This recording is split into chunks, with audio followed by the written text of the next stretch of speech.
प्रिय बंधुगण आज साधारणतंत्र दिवस अवसर में आपण मानकु समस्त को हार्दिक अभिनंदन सहित शुभेच्छा ज्ञापन करी सत्यानुसंधान नामक सोशल मीडिया चैनल को स्वागत करुछि। प्रिय बंधुगण आमानकर भारत वर्ष रे प्रति वर्ष आज दिन अर्थात प्रत्येक जनवरी 26 दिन साधारणतंत्र दिवस को प्रत्येक सरकारी कार्यालय ठारू आरंभ करी घरोई कार्यालय पुणी शिक्षानुष्ठान ठारू आरंभ करी सामाजिक अनुष्ठान गुड़िकरे अति आडंबर सहित पालन करा जाय थाए। किंतु विशेषतः एही दिवसर गुरुत्व को किछि लोक जानि अछंती तो किछि लोक संपूर्ण भाव में अवगत होई पारि नांती। किछि लोक एही दिनर गुरुत्व को बुझी अछंती तो केही केही संपूर्ण भाव में बुझी नांती। समस्ते जानती जे आज को 77 वर्ष पूर्वे अर्थात 1950 मसीह भारत वर्ष रे संविधान लागू करागला बोली कि एक कथा सत, किंतु साधारणतंत्र कहिबार महत्व को किछि लोक माने आज पर्यंत बुझी पारि नांती। एई साधारणतंत्र को आमाने गणतंत्र मध्य कहि थाउ, लोकतंत्र मध्य कहि थाउ, आउ इंग्राजी रे याको रिपब्लिक डे बोली मध्य कुहा जाय थाए। अर्थात लोक मानक द्वारा शासन को लोकतंत्र बा गणतंत्र बा साधारणतंत्र बोली बुझा जाय थाए। किंतु एई लोकतंत्र कौन, एई गणतंत्र कौन, एई साधारणतंत्र कौन, याको अनेक लोक माने संपूर्ण भाव में तार विशेष अर्थ को जानिबा पाई मध्य चेष्टा करि नथिबे। एई साधारणतंत्र बा लोकतंत्र बा गणतंत्र कहिबार तात्पर्य कौन याको अनेक लोक माने बुझी नाहांती एवं जो माने बुझी अछंती से माने अन्य मानक ठारे मध्य प्रकाश करि न थांती। देखंतु आमाने एई साधारणतंत्र दिवस रे एई साधारणतंत्र दिवस विषय रे अधिक किछि आलोचना करिबा पूर्वरु एई साधारणतंत्र दिवसर पूर्व विषय को अर्थात आमानक देश स्वाधीनता हेबा पूर्वरु आउ आमानकर देश रे संविधान लागू हेबा पूर्वरु आमानकर देशर स्थिति की प्रकार थिला ताहाकु आमाने संक्षेप रे एठारे आलोचना करिबा। आमानकु काहेकि आवश्यक हैला स्वाधीनतार, आमानकु काहेकि आवश्यक हैला एई साधारणतंत्र, आमानकु काहेकि आवश्यक हैला एई संविधान रो एई समस्त विषय जानिबाकु हेले बुझिबाकु हेले याकु गुरुत्वपूर्ण भाव रे ग्रहण करिबाकु हेले प्रथमे आमानकु बुझिबाकु हेबो जे आमानकर देश स्वाधीन हेबा पूर्वे एवं भारत रे संविधान लागू हेबा पूर्व रे आमानकर देशर अवस्था कि प्रकार रहिथिला। आमाने समस्त जानियछु जे इंग्रेज माने स्वाधीन पूर्वे आमानक देश को शासन करथिले। हाँ एक कथा सत मध्य एवं आमाने आमानकर इतिहास रे आ अनेक पूर्व पुरुष मानक मुखरु मध्य आमाने एक कथा सुनिथिबा एवं एक कथा सत मध्य।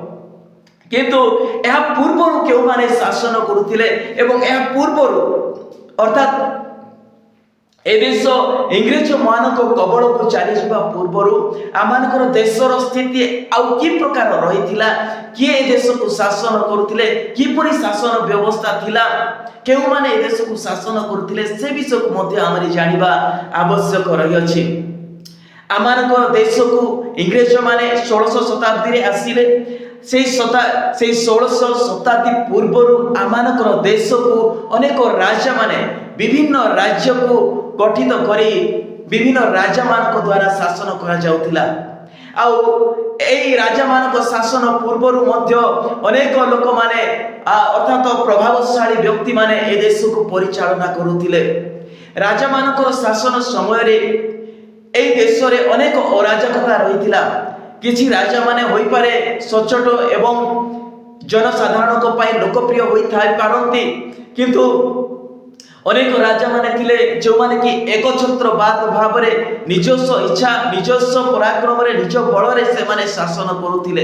अनेक राजा माने विभिन्न देश को आक्रमण करी निज कबल रे रखी लोक मान को शासन करुथिले। अनेक राजा माने थिले जे मंत्रिमंडल गठन करी एवं मंत्रिमंडल रो परामर्श क्रमे जनसाधारण को शासन करुथिले। किंतु सही समय रे लोक माने अत्यधिक कष्ट रे एवं दुख रे जीवन यापन करुथिले। राजा माने अनेक समय साधारण लोक मान को शोषण करी आसीथिले। अनेक धनिक श्रेणी लोक माने एवं निजको उच्च वर्ग रे एवं निजको ज्ञानी मने करुथिबा लोक माने चालाक लोक माने अति गरीब अति निरीह लोक मानकु निज प्रभाव रे प्रभावित करी रखिथिले एवं से माने प्रत्येक गरीब नागरिक मानकु आउ जो माने कि शिक्षा क्षेत्र रे आउ निजर ज्ञान क्षेत्र रे पछरे रहिथिले से प्रकार लोक मानकु से माने संपूर्ण भाव रे प्रभावित करी रखिथिले। आउ से मानकु ऊपर को उठिबा पाई एवं विकसित हेबा पाई सुजोग दिया जाउ नथिला। से समय जो मानकर अधिक सामर्थ्य हैला जो मानकर अधिक धन संपत्ति हैला जो मानकर ज्ञान अधिक वृद्धि पाइला जो माने चालाक थिले से माने साधारण गरीब लोक मानकु शोषण करी आ पददलित करी मध्य रखिथिले। आउ स्वाधीनता पूर्वरु ए देश रे अत्यधिक मात्रा रे जाति भेदर प्रभाव रहिथिला। उच्च नीच भेदभावर प्रभाव रहिथिला। आउ गरीब दलित निष्पेषित लोक मानकु सेमानकु समानता अधिकार दिया जाउ नथिला। स्वाधीनता अधिकार दिया जाउ नथिला। शिक्षा रो अधिकार दिया जाउ नथिला। आमानक परि गरीब दलित लोक माने से माने शिक्षा रो सुजोग पाउ नथिले। धन संपत्ति रखिबार सुजोग दिया जाउ नथिला। आउ एपरि जो माने चालाक हेले से माने अति गरीब निरीह लोक मान को शोषण करी रखुथिले। आउ निजर कार्य करिबा पई से मान को बाध्य करा जाउथिला। निजे राजा होई रहुथिले किंतु गरीब दलित लोक मान को सेही परि दलित रखिबार प्रयास करा जाउथिला। एई स्वाधीनता पूर्वे एवं आमानक देश रे संविधान लागू हेबा पूर्वे एई देश रे केवल ज्ञानी माने एवं धनी माने ही मतदान करि पारुथिले। गरीब दलित निष्पेषित लोक मानकर मतदान को से समय ग्रहण करा जाउ नथिला। अर्थात से समय समानतार अधिकार संपूर्ण भाव रे नथिला। आउ आमानकर ए भारत देश स्वाधीन हेबा पूर्वे गरीब मानक प्रति निष्ठुर व्यवहार करा जाउथिला। ए समस्त निष्ठुर व्यवहार ए जातिवादर व्यवहार ए उच्च नीच भेदभावर व्यवहार आमानकर संविधान प्रणेता भारतीय रत्न डॉक्टर बाबा साहेब आंबेडकर निजे अनुभव करथिले।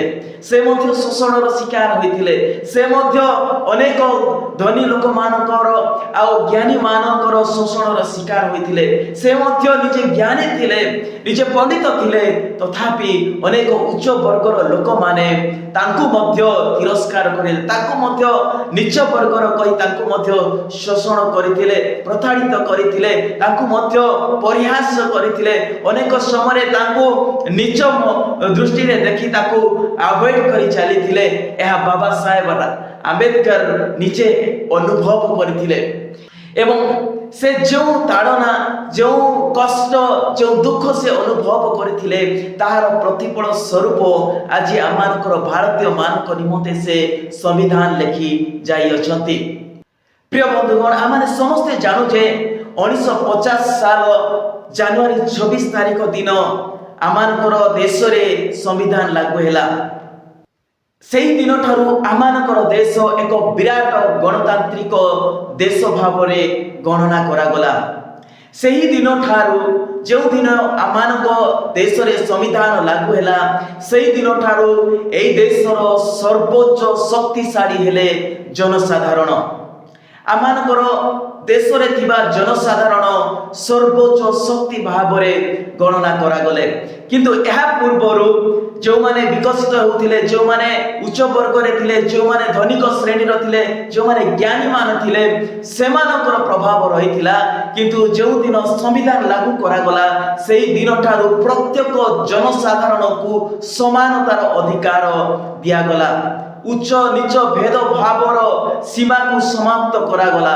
ଅର୍ଥାତ ଯେଉଁମାନଙ୍କର ଧନ ଅଛି ସେମାନେ ଆଉ ଯେଉଁମାନଙ୍କର ଧନ ନାହିଁ ସେମାନେ ମଧ୍ୟ ଉଭୟ ସମାନ ଅଟନ୍ତି।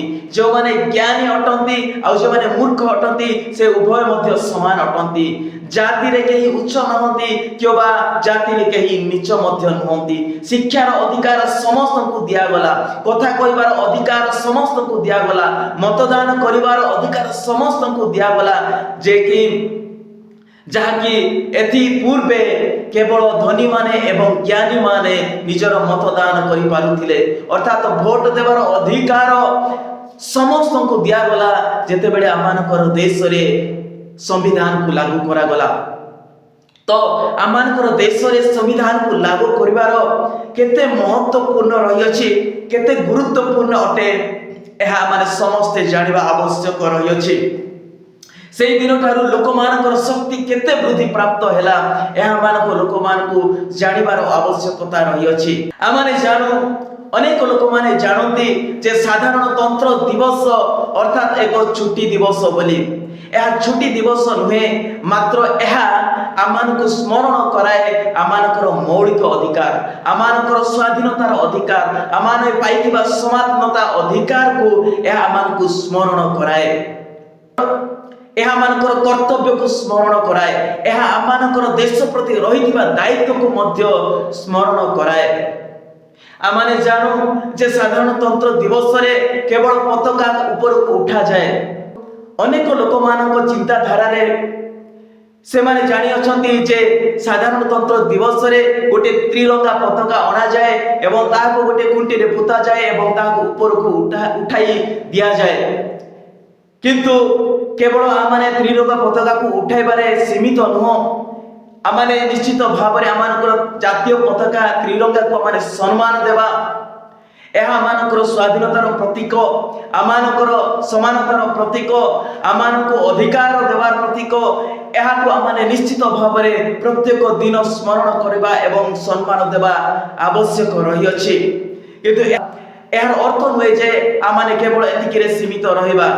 ଏହାର ଅର୍ଥ ହେଲା ଆମେ ସତ୍ୟତାକୁ ମାନିବା, ନ୍ୟାୟକୁ ସମର୍ଥନ କରିବା ଏବଂ ଦେଶ ପାଇଁ ସଚେତନ ନାଗରିକ ହେବା। ପ୍ରିୟ ବନ୍ଧୁଗଣ, ଗଣତନ୍ତ୍ର ସେହି ଦିନ ପର୍ଯ୍ୟନ୍ତ ବଞ୍ଚିଥାଏ ଯେଉଁ ଦିନ ପର୍ଯ୍ୟନ୍ତ ଆମମାନଙ୍କର ସାଧାରଣ ଲୋକମାନେ ସଚେତନତାର ସହିତ ରହିଥିବେ। ଯଦି ଆମେ ସଚେତନ ହେବା ନାହିଁ, ଗଣତନ୍ତ୍ରର ମୂଲ୍ୟକୁ ବୁଝିବା ନାହିଁ, ସାଧାରଣତନ୍ତ୍ରର ବିଷୟକୁ, ମୂଳ ଅର୍ଥକୁ ଆମେ ଯଦି ଅଣଦେଖା କରିବା, ତେବେ ଆମମାନଙ୍କର ଗଣତନ୍ତ୍ର ମଧ୍ୟ ଲୋପ ପାଇବ, ଆମମାନଙ୍କର ଅଧିକାର ମଧ୍ୟ ଚାଲିଯିବ, ଆମମାନଙ୍କର ସମ୍ବିଧାନ ବିଲୁପ୍ତ ହେବ ଏବଂ ଆମେ ଯେପରି ପୂର୍ବରେ ଆମମାନଙ୍କର ପୂର୍ବପୁରୁଷମାନେ ଗୁଲାମୀର ସହିତ, ଦାସତ୍ୱର ସହିତ ଜୀବନଯାପନ କରୁଥିଲେ, ସେହିପରି ଜୀବନଯାପନ କରିବେ। ଆଜି ମଧ୍ୟ ପ୍ରୟାସ ଚାଲିଛି ସମ୍ବିଧାନକୁ ବନ୍ଦ କରିବା ପାଇଁ। ଆଜି ମଧ୍ୟ ପ୍ରଚେଷ୍ଟା ଚାଲିଛି ଯେ ପ୍ରକାର ଏହି ଗଣତନ୍ତ୍ର ଲୋପ କରାଯିବ ଏବଂ ଏକଛତ୍ରବାଦ ଶାସନ ଲାଗୁ କରାଯିବ। ଆଜି କିଛି ଲୋକମାନେ ଚାହିଁ ବସି ଅଛନ୍ତି ଗଣତନ୍ତ୍ର ଲୋପ କରିବା ପାଇଁ। ଏଣୁ ଆମେ ସାଧାରଣ ନାଗରିକ ଯେତେ ଜଣ ଆମେ ଏ ଦେଶକୁ ପ୍ରେମ କରୁ, ଯେତେ ଜଣ ଆମେ ଦେଶର ଭାଇଚାରାକୁ ଭଲ ପାଉ, ଆମେ ଗରିବ ଦଳିତ ନିଷ୍ପେଦ ଉଚ୍ଚ ନିଚ ଭେଦଭାବକୁ ଯେଉଁମାନେ ଆମେ ଘୃଣା କରିଥାଉ, ଯେଉଁମାନେ କି ସମାନତା ଅଧିକାରକୁ ଭଲ ପାଉ, ଆମେ ପ୍ରତ୍ୟେକ ସଚେତନ ହେବା ଏବଂ ଆମେ ଏକ ହେବା ଏବଂ ଆମମାନଙ୍କର ଗଣତନ୍ତ୍ରର ମୂଲ୍ୟବୋଧକୁ ଆମେ ବୁଝିବା ଏବଂ ଆମେ ସଚେତନ ନାଗରିକ ହୋଇ ଦେଶ ପାଇଁ ଆମେ ସ୍ୱର ଉଠାଇବା। ଯଦି ଆପଣମାନଙ୍କୁ ମୋ କଥା ଭଲ ଲାଗିଥାଏ ତେବେ ଭିଡ଼ିଓକୁ ଗୋଟିଏ ଲାଇକ୍ କରନ୍ତୁ, ସେୟାର କରନ୍ତୁ ଏବଂ ଆମମାନଙ୍କ ସହିତ ଯୋଡ଼ିବା ପାଇଁ ସବସ୍କ୍ରାଇବ୍ କରନ୍ତୁ ଏବଂ ଆମମାନଙ୍କୁ ସଜେଷ୍ଟ କରିବା ପାଇଁ କମେଣ୍ଟ ବକ୍ସରେ କମେଣ୍ଟ ଲେଖନ୍ତୁ।